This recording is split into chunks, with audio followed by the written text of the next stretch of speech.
Beralih ke informasi lain, Saudara, Mahkamah Kehormatan Dewan MKD DPR RI menggelar sidang dugaan pelanggaran etik soal ucapan dan perilaku anggota nonaktif DPR Sahroni CS yang diduga memicu demo besar Agustus lalu.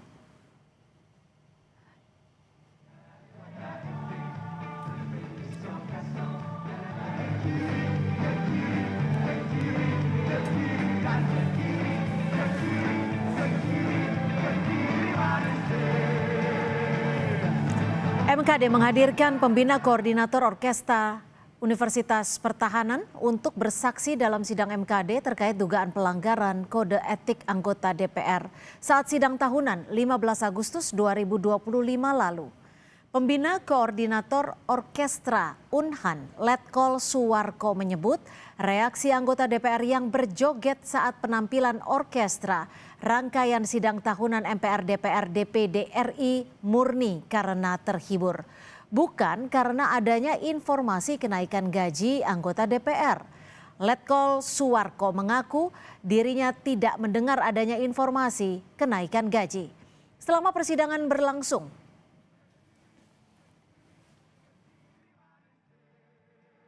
respon dari peserta sidang maupun penonton yang ada di sana saat itu adalah karena murni terhibur, Bapak. Murni terhibur dengan penampilan kami yang menampilkan utamanya saat itu dua lagu, yaitu Sajodo dengan Kemu Pamire. Jadi murni terhibur bukan karena ada ya informasi yang keliru seolah-olah ada kenaikan gaji daripada anggota DPR, bukan. Siap, bukan izin Bapak. Karena seingat saya saat itu saya kebetulan mengikuti atau ada di ruangan tersebut dari sebelum acara dimulai sampai selesai.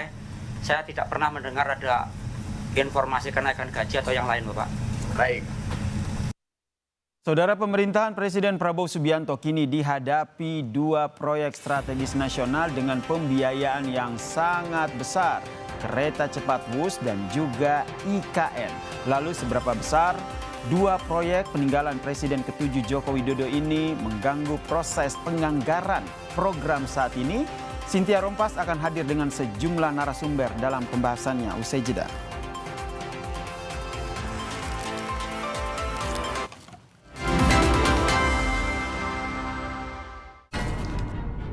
Ini salah satu balpres ya, baju impor bekas ilegal. Ini kontainer impor semua, mayoritas dari Cina. Apakah pernah ada temuan mungkin di jalur merah ini yang kemudian diselundupkan?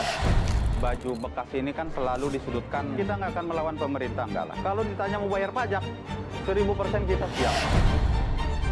Dibo Investigasi, Senin 3 November, pukul 8:30 malam di Kompas TV. Ayo menangkan 5 kesempatan nonton bareng pertandingan bola 2026 di Amerika. Pemenang akan segera dipilih, jangan sampai ketinggalan. Segera beli 5 bungkus kopi luwak apa saja. Upload ke sosial media, tag @kopiluwakofficial. Luwak hitam baru, nyaman di lambung, gak kemanisan. Ayo menangkan 5 kesempatan nonton bareng pertandingan bola 2026 di Amerika. Pemenang akan segera dipilih, jangan sampai ketinggalan. Segera beli 5 bungkus kopi luwak apa saja. Upload ke sosial media, tag @kopiluwakofficial. Luwak hitam baru, nyaman di lambung, gak kemanisan. Kok yang ini, Pak? Kalau tutupnya aja gini, isinya gimana? Tidak semua air itu sama. Aqua dalam galon yang dibersihkan 20 kali, diisi tanpa tersentuh tangan dan ditutup sempurna. Aqua, 100% murni, 100% aman. Lawan ketombe dengan Zinc Cool Booster baru. Deo Active Scalp Technology lawan 3 jenis ketombe. Boost sensasi dingin with glacier water and mint.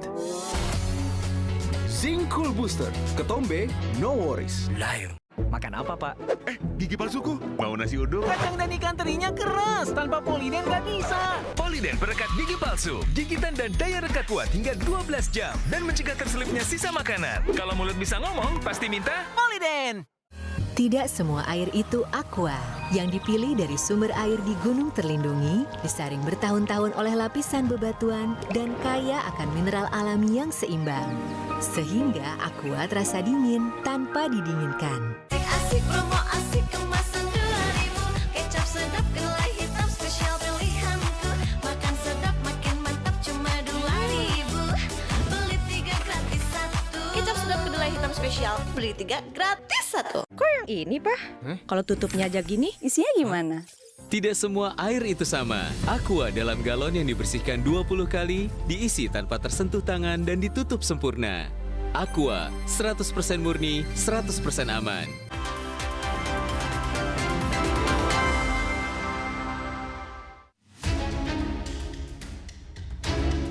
Sejumlah proyek warisan Presiden ke-7 RI Joko Widodo banyak mendapat sorotan publik. Salah satunya kereta cepat Jakarta-Bandung Wush yang disorot karena besarnya beban utang dari proyek tersebut. Mensesnek Prasetyo Hadi menyebut pemerintah sedang mencari skema terbaik pembayaran utang termasuk meminta kelonggaran waktu. Sebagaimana pernah saya sampaikan, juga kemarin di dalam ratas juga itu bagian dari salah satu yang dibicarakan. Pemerintah sedang mencari skema yang terbaik, termasuk perhitungan-perhitungan angkanya, termasuk kemungkinan untuk kita bisa meminta kelonggaran dari sisi waktu pembayaran utang. Yang juga disorot publik adalah proyek Ibu Kota Nusantara IKN. Presiden Prabowo menetapkan Ibu Kota Nusantara menjadi ibu kota politik pada 2028. Namun surat kabar Inggris The Guardian menyoroti perkembangan pembangunan IKN dan menyebut IKN terancam jadi kota hantu. Namun Sekretaris Jenderal Projo Handoko mengaku optimistis pembangunan IKN menjadi ibu kota akan terlaksana sesuai dengan target. Ia menyebut IKN yang terancam menjadi kota hantu merupakan bagian dari perhatian dari publik. Ya, kalau saya optimis itu akan jadi ibu kota yang bagus dan itu adalah perintah undang-undang juga, karena kan kita juga sudah sepakat bahwa ibu kota negara itu dipindah ke Nusantara, ke IKN. Jadi kalau ada kekhawatiran, ya saya melihatnya itu sebagai bagian dari perhatian yang harus kita tangkap juga, kita harus pastikan. Tapi kalau saya melihat progres, melihat kondisi di sana, ya saya optimis IKN akan jadi kota yang bagus kok IKN. Direktur Kebijakan Celios, Media Wahyudi Askar menyebut jika Presiden Prabowo meneruskan proyek IKN, maka negara akan menanggung beban keuangan yang besar. Media Wahyudi meminta pemerintah tegas memutuskan proyek IKN dilanjutkan atau tidak. Jadi sekarang opsinya adalah saya kira pemerintah harus duduk kembali dan kemudian harus tegas untuk menyatakan bahwa IKN ini mau dilanjutkan atau tidak. Jadi harus clear ya.